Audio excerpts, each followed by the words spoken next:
Hello. In this video we're going to talk about the domain and range of quadratic equations.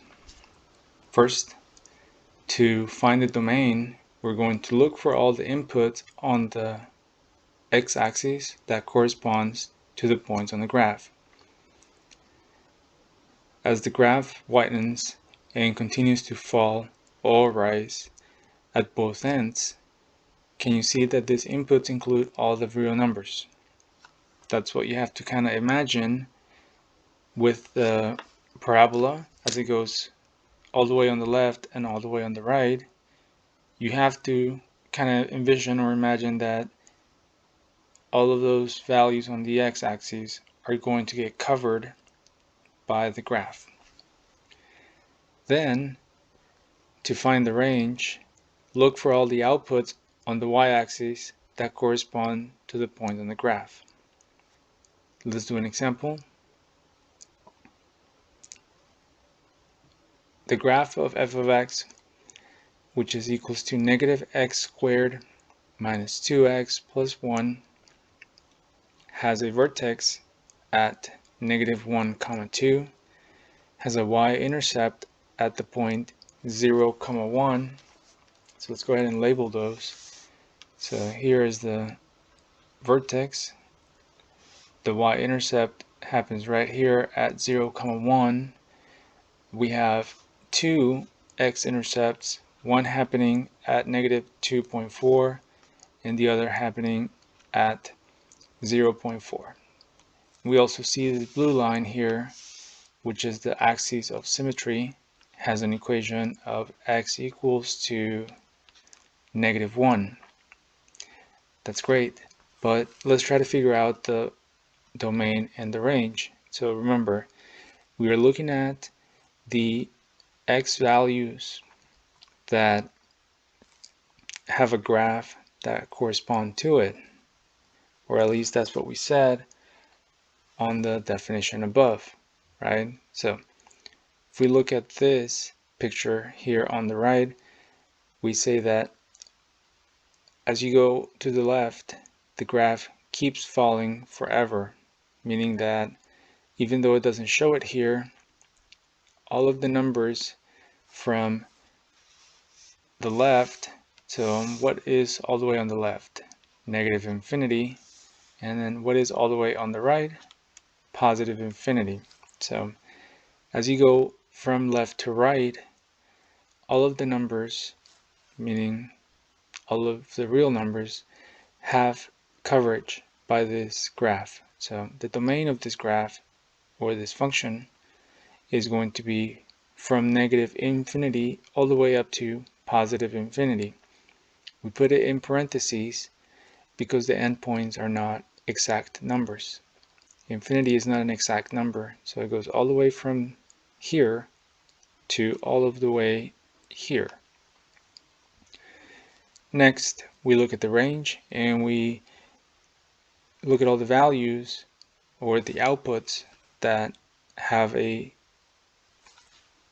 graph corresponding to it or an output. So we go from the bottom up and we start looking that the graph goes on all of the way forever to negative infinity, so downwards. As we read it from the bottom, we go from negative infinity all of the way up to the vertex. And so the vertex is the highest point in this case. So therefore, the graph has a range of negative infinity all the way up to and including the value 2. So we put it in a square bracket because we are including the endpoint. It is a point that we can't actually get as an output, therefore we put it in a square bracket. So the range is from negative infinity all of the way up to positive 2 with a square bracket. Let's do another example. Given the graph of x plus 1 squared plus 1, we get the following graph. It opens upwards and it has a vertex of negative 1, 1, and it has a y-intercept of 0, 2.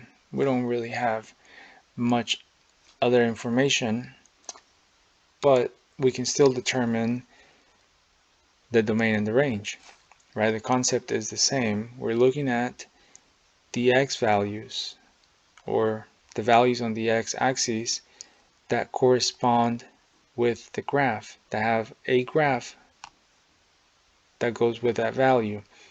And so again, it goes all the way to the left and all the way to the right forever. So that forever has a value, and it's negative infinity, and it goes all the way up to positive infinity. So let's look at the graph with the domain and the range outlined. So since the graph goes all the way to the left and all the way to the right, its domain is going to be from negative infinity all of the way to positive infinity. And that is going to be the case for all of quadratic equations. They all have a domain that is all real numbers from negative infinity to positive infinity, and we put it in parentheses. Next, we talk about range. Range is measured from the bottom up, and it's the values that have an output, or the values on the y-axis that correspond with the outputs on the graph. Well, as you go from the bottom, there is no graph that corresponds with anything down here. Nothing, nothing, nothing, until we get here, and the vertex happens at the value 1. So starting from the value 1 on the y-axis, we have a graph. There's an output that corresponds with it, and then you keep going all the way up to positive infinity. Therefore, the range is from 1 all of the way up to positive infinity. So 1 has a square bracket, infinity has a parenthesis. And that's how we figure out the domain and the range for any function, but in this specific example we talked about quadratic equations and their domain and the range. Thank you for watching.